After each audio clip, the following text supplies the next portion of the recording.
खेतवा में संगेना चला हमसे कटनी न होई है बहलम।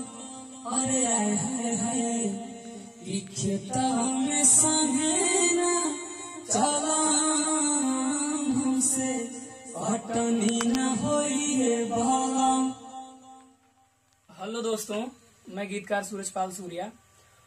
काफी दिन से वीडियो नहीं आ पा रहा था, इसके लिए सॉरी, चूंकि मेरा एग्जाम चल रहा था। अभी भी 2-3 पेपर बचा है और जैसे ही खत्म होता है मैं गाना फिर से अपलोड करना स्टार्ट कर दूंगा।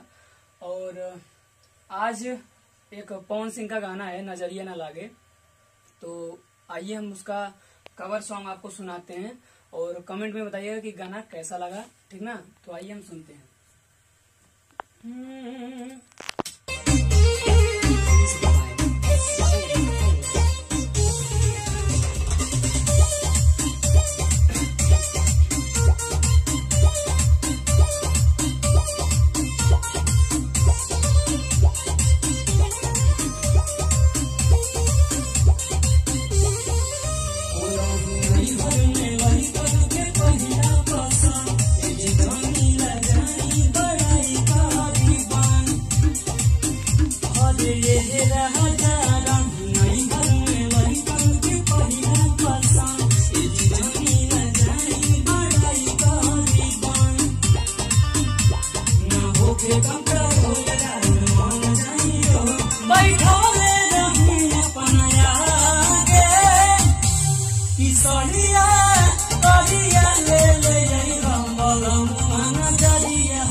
तभी तो है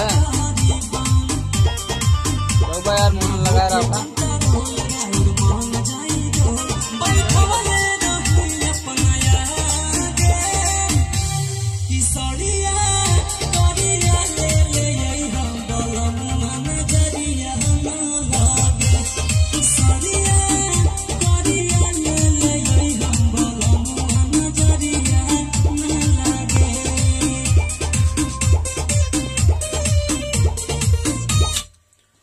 आइए दोस्तों, हम लोग आपको अंतरा सुनाते हैं। ये मुखड़ा था।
आप लोग कमेंट करके जरूर बताइएगा कि गाना कैसा लगा।